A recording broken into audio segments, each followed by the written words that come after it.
Hola a todos, con este video vamos a abordar la tercera parte del estudio de la teoría del productor neoclásico. En esta oportunidad nos concentraremos en el análisis de la estructura de costo de largo plazo y en la configuración de la oferta de empresas que operan principalmente en mercados con características de competencia perfecta. En este sentido, seguiremos adoptando los mismos supuestos que en los videos anteriores, que consisten principalmente en la racionalidad del actor económico que estamos estudiando y en cómo se encuentra configurada la dotación de factores para poder producir los bienes que luego llegarán al mercado y como resultado de eso también el tipo de retribución que estos actores que intervienen en el proceso productivo exigirán a la empresa.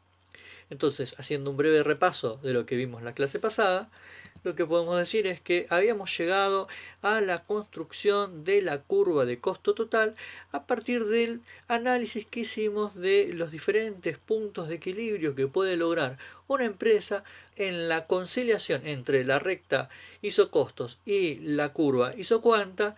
Identificamos la mejor combinación posible entre el factor trabajo y capital que le permitía a una empresa alcanzar el máximo nivel posible de producción según la restricción presupuestaria de la empresa. Esto es lo que gasta en concepto de ganancias y salarios. Porque recordemos que en este sentido, la ganancia es la retribución que exige el factor capital. Con lo cual, para la empresa, las ganancias son un costo de la misma manera que los salarios, como retribución del factor trabajo, también lo es. Entonces, considerando que nos encontramos teorizando en el marco de la teoría del mercado de competencia perfecta, es importante tener en cuenta que las retribuciones se encuentran definidas por el mercado de competencia perfecta, con lo cual los salarios y las ganancias pasan a ser un dato. Además, si suponemos que esto se logra en el corto plazo, el factor capital permanece constante. Entonces, la posibilidad de cambio en la tendencia de producción de bienes de la empresa estará definido principalmente por el rendimiento del factor trabajo, es decir, por su productividad.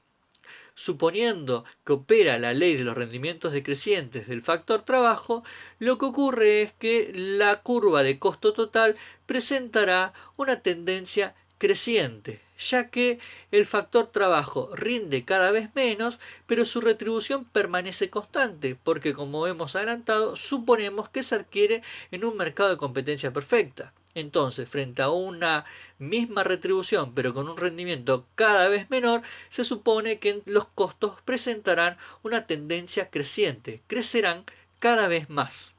Al profundizar en el análisis de la estructura de costos, vimos que los costos totales de una empresa estaban configurados por una parte que era variable y que evolucionaba conjuntamente con las cantidades producidas de la empresa y otra parte que permanece fijo, que no guarda ninguna relación con la evolución de las cantidades producidas de la empresa, que tienen más que ver con el alquiler de galpones, de cuestiones relacionadas con, por ejemplo, energía eléctrica, amortizaciones y otro tipo de gastos que independientemente de cuánto produzca la empresa deben ser abordados por esta. La otra categoría que analizamos fue la de costo medio y de la misma manera que con los costos totales dijimos que esta se encontraba constituida por una parte variable y otra fija, con lo cual los costos medios a ser considerados como los costos por unidad y que se calculan a partir de dividir los costos totales por las cantidades producidas, puede ser entendido como la división de los costos variables y de los costos fijos por las cantidades producidas. Finalmente, también abordamos el estudio del costo marginal y dijimos que principalmente era la tendencia de variación de los costos frente a la mínima variación posible en las cantidades producidas. En términos matemáticos, es la derivada del costo total en relación a las cantidades producidas y de la misma forma que hicimos en términos de clasificación entre una parte que es variable y otra que es fija, lo que dijimos que al variar las cantidades producidas, la parte fija no se tiene en cuenta y entonces el costo marginal no es otra cosa que la tendencia de variación de los costos en relación a cómo evoluciona el factor trabajo. En términos gráficos, vimos entonces que la forma de la curva de costo variable medio es en principio decreciente por una mejor organización que se puede suponer dentro del conjunto de trabajadores a medida que se va incrementando la cantidad contratada, pero luego, por la ley de los rendimientos decrecientes, estos empiezan a aportar cada vez menos al proceso productivo y por ello se dispara la tendencia creciente dentro de la estructura de costos. A su vez, en términos de costos fijos, lo que encontramos es que a medida que aumentan las cantidades producidas, este se va licuando y tiende a ser cada vez menor su impacto dentro de la estructura total. Si sumamos el costo variable medio y el costo fijo medio, tenemos como resultado la curva de costo medio, que contempla ambas partes o ambos componentes de la estructura de costos, tanto la parte variable como aquella que es fija. Si graficamos la curva de costo marginal, de costo variable medio y costo medio en una misma gráfica, lo que podemos encontrar como conclusión es que la curva de costo marginal, que es la tendencia de variación de la estructura de costos frente a la evolución de las cantidades producidas, atraviesa tanto la curva de costo variable medio como la curva de costo medio en sus puntos mínimos, con lo cual se encontrará por debajo de ambas mientras la curva de costo medio y costo variable medio presenten una tendencia de caída o reducción y estará por encima de ambas cuando luego de atravesar su punto de inflexión tanto la curva de costo medio como la de costo variable medio muestren una tendencia creciente. Entonces, a partir de aquí vamos a hacer el análisis de la estructura de costos, pero contemplando un plazo mayor. Es decir, estudiaremos a las curvas de costos proyectadas en el largo plazo.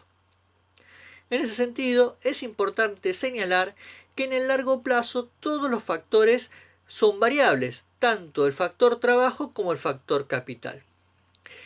En líneas generales, se podría plantear, al pensar en el largo plazo, que estamos pensando en el tamaño de planta de la unidad productiva. Es decir, estamos pensando en el tamaño de la empresa. Básicamente, frente a diferentes dotaciones de factor trabajo y capital, estamos definiendo diferentes tamaños de planta. Es decir, estaríamos pensando en una suerte de planificación de qué tipo de empresa queremos constituir o instalar. Y a partir de eso vamos a tener diferentes capacidades productivas. Para comprenderlo mejor, vamos a hacer el ejercicio de ver qué ocurre en la relación estructura de costos y cantidades producidas, suponiendo diferentes niveles productivos. Como primer ejemplo, podríamos suponer que la empresa tiene que abordar la producción de una cantidad I1, donde la única forma de poder abordarlo es con una estructura de costos definida por una empresa que tiene un costo medio de corto plazo número 3. Lo mismo encontraríamos con las cantidades definidas por I2.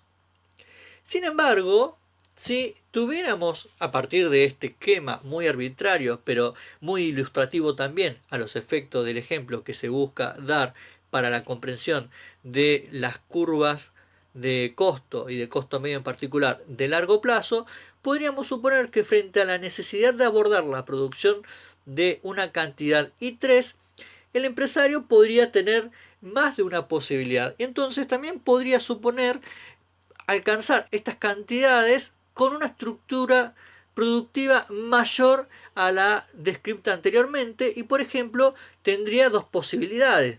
Podría producir esta cantidad con un tamaño de planta que define una estructura de costos medios de corto plazo 3 o otra que muestra la curva de costo medio de corto plazo 4. Observemos también que la curva de costo medio de corto plazo 3 muestra una capacidad productiva menor a la que se expresa en la curva de costo medio de corto plazo 4.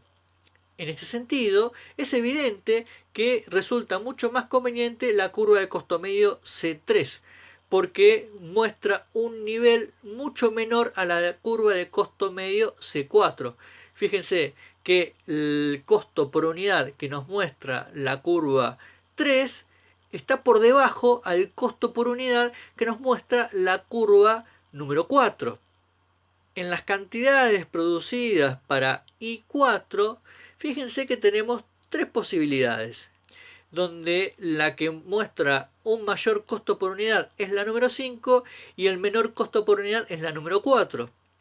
Con lo cual, en términos económicos, resulta mucho más conveniente la curva de costo medio de corto plazo número 4, donde tiene mayor capacidad productiva que la número 3 y menor capacidad productiva que la número 5, pero a los efectos de la solicitud que plantea el mercado de una cantidad I4 resulta más conveniente o más eficaz, más óptima producir con un tamaño de planta definida por la curva de costo medio número 4.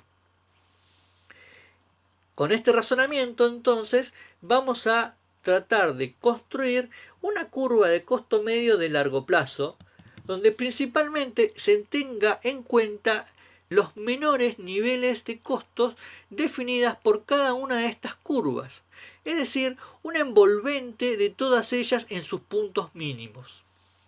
Si incorporáramos entonces una mayor cantidad de potenciales curvas de costo medio de corto plazo, podríamos terminar de definir una curva de costo medio de largo plazo mucho más continua. Entonces, en el largo plazo, el factor capital pasa a ser variable, como ya fue adelantado, y dado que une todos los puntos mínimos, se dice que la curva de costo medio de largo plazo es la curva envolvente de todas las curvas de costo medio de corto plazo. Entonces, vemos que invariablemente los costos medios a corto plazo son mayores a los costos de largo plazo, salvo en el punto en que coinciden sus niveles de producción, es decir, en los puntos mínimos. La misma lógica se aplica para construir las curvas de costo marginal, donde se toman sus menores valores o sus valores más eficientes, y eso ocurre cuando la curva de costo marginal atraviesa la curva de costo medio. Por eso la envolvente considerará este punto de encuentro entre ambas curvas, la de costo marginal y la de costo medio de corto plazo. Y la envolvente constituirá entonces la curva de costo marginal de largo plazo, donde para cada nivel de producción existe un nivel distinto de factor fijo óptimo, es decir, de factor capital, es decir, a largo plazo, para cada nivel de producción existe un nivel óptimo de uso del factor capital distinto. Entonces, ahora vamos a pasar a hablar respecto a cómo se constituye la oferta en un mercado de características de competencia perfecta, donde las empresas son tomadores de precios o precio aceptantes. Es decir, no tienen capacidad de mercado para poder influir sobre este de manera unilateral. Porque, por ejemplo, si alguno de los productores deseara fijar un precio de mercado superior, lo que ocurriría es que se quedaría sin demanda. Entonces, lo que debe hacer una empresa para poder alcanzar su objetivo, básicamente la posibilidad de maximizar beneficios, es poder identificar la mejor cantidad de bienes que puede llevar al mercado. Es decir, tiene que definir cuánto producir y cuánta mano de obra contratar. La lógica que debe seguir entonces una empresa que busca maximizar sus beneficios estará ligada entonces a la forma en que se definen los beneficios. Recordemos que el beneficio se obtiene a partir de calcular los ingresos totales menos los costos totales de una empresa. Entonces, una vez definida esta ecuación, podríamos concentrarnos en estudiar cuál es la tendencia de variación del beneficio de una empresa en relación a la tendencia de variación de los ingresos y los costos de la misma.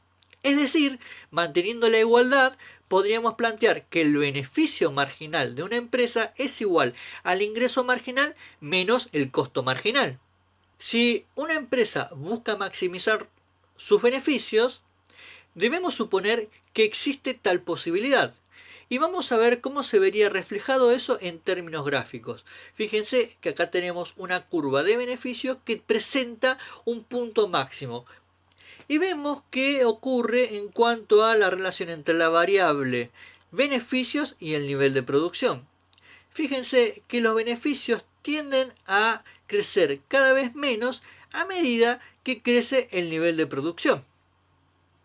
Es decir, el margen de beneficio que se observa con cada unidad adicional producida en la empresa tiende a reducirse. Podríamos advertir en términos gráficos que cuando se alcance el máximo nivel de beneficios, la variación de este tenderá a ser cero. Es decir, cuando el beneficio es máximo, el beneficio marginal es cero. Recordemos que el beneficio marginal representaría la tasa de variación del beneficio cuando la variación en el nivel de producción tiende a ser la mínima posible. Definido esto, podemos identificar una serie de valores que nos van a servir de guía para poder identificar cuál es el razonamiento y la lógica económica que debe seguir una empresa para poder maximizar sus beneficios. Entonces, recordando que los beneficios de una empresa se obtienen a partir de restar los ingresos menos los costos, aplicando el análisis marginal a esta ecuación, podríamos decir también que el ingreso marginal menos los costos marginales nos van a dar por resultado los beneficios marginales.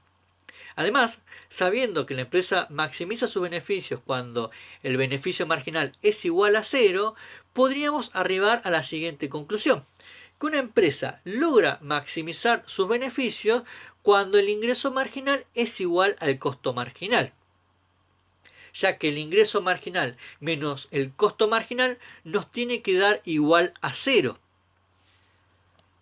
Entonces, siguiendo esta lógica donde el ingreso marginal tiene que ser igual al costo marginal para que la empresa logre maximizar sus beneficios, y además, si recordamos que esta empresa opera en competencia perfecta, donde no puede hacer otra cosa que tomar los precios que define el mercado, podemos constituir una nueva conclusión de suma importancia para poder trabajar el proceso de maximización de beneficios, que básicamente, al ser tomadora de precio, lo que ocurre es que se iguala el ingreso medio con el ingreso marginal. Entonces, la condición para que una empresa logre maximizar sus beneficios es igualar el precio con el costo marginal. Básicamente, lo que tenemos con esto es que lo importante para que una empresa pueda maximizar sus beneficios es identificar aquel nivel de producción que le permite alcanzar un costo marginal equivalente al nivel de precios de mercado. Y esto es sumamente importante porque nos permitirá construir la curva de oferta de la empresa. Recordemos que cuando trabajamos la teoría del rematador walrasiano y el equilibrio parcial marshalliano, vimos que la curva de oferta representaba entonces la dinámica de funcionamiento de la oferta, poniendo en relación las cantidades que estaba dispuesta a llevar al mercado con el nivel de precios al cual pudiera vender esos bienes. Entonces, una vez que reinterpretamos a la curva de costo marginal como la curva de precio de la empresa y con esto se define la lógica de oferta de la misma, vamos a pasar a definir un conjunto de posibilidades para ver cuál es la viabilidad económica de los diferentes niveles de precios para que la empresa pueda operar en el corto plazo. Entonces, ante el nivel de precios P1, vamos a obtener un nivel de ingreso medio por encima del costo medio, lo cual nos dará como resultado un beneficio empresario. Es decir, entendemos aquí al beneficio empresario como la diferencia que se obtiene entre los ingresos totales de la empresa y los costos de la misma, donde dentro de los costos tenemos las retribuciones de los factores productivos.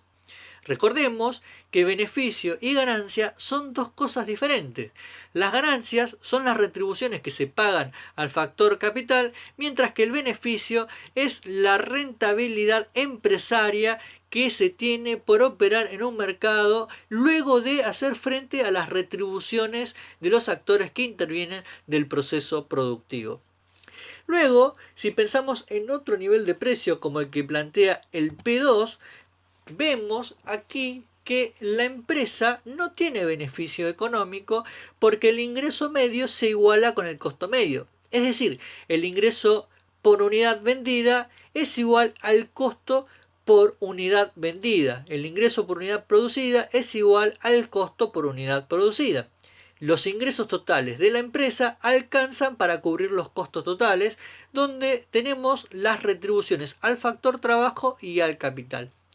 En el nivel de precios 3, que corresponde a ese punto C, lo que tenemos es que los ingresos medios se encuentran por debajo de los costos medios. Es decir, el ingreso por unidad producida y vendida no alcanza para cubrir los costos por unidad producida y vendida. Sin embargo, nótese que ese nivel de precios se encuentra por encima del costo variable medio. ¿Qué quiere decir esto? Que con ese nivel de ingreso medio se pueden pagar los salarios porque se puede cubrir el costo variable medio, pero no se pueden cubrir todas las amortizaciones y el pago correspondiente a las retribuciones del factor capital. Sin embargo, se podría pensar que en el corto plazo la empresa podría seguir operando mientras se paga salarios y se posterga por un determinado periodo de tiempo el pago a las retribuciones del factor capital. Ahora, si el nivel de precio fuera el equivalente a P4, ya no habría posibilidades de que esta empresa tuviera viabilidad económica porque el ingreso por unidad se encuentra incluso por debajo del costo variable medio. Entonces, a partir de esta información, podemos construir la curva de oferta económicamente viable para la empresa, la que tiene sentido económico, es decir, donde obtiene un ingreso medio superior al costo variable medio. En el mismo sentido, podríamos pensar a la curva de oferta de largo plazo, donde suponiendo que todos los factores son variables, tanto el factor capital como el factor trabajo, ya no tiene sentido la discriminación entre curva de costo variable medio y costo medio. Por eso es que solo hablamos de la curva de costo medio y fíjense que tendrán sentido económico para la empresa operar con un nivel de precios que se encuentre por encima del costo medio. Hasta aquí la explicación en relación a la viabilidad económica en el funcionamiento de la empresa. Sin embargo, es importante considerar cómo se imponen las fuerzas de mercado sobre la misma. En ese sentido, es importante recordar que al tratarse de un mercado de competencia perfecta, la atomización de la oferta genera una fuerte tensión en cuanto a la competencia, que se verifica tanto en el corto plazo como en el largo plazo, en el sentido de que se genera una presión en el precio hacia la baja del mismo. Con lo cual, por lo general, lo que ocurre es que el punto de equilibrio de las empresas que operan en competencia perfecta es que lo hacen sin obtener beneficio empresario. Es decir, operan con un precio equivalente al costo medio, donde el ingreso medio se iguala con el costo medio.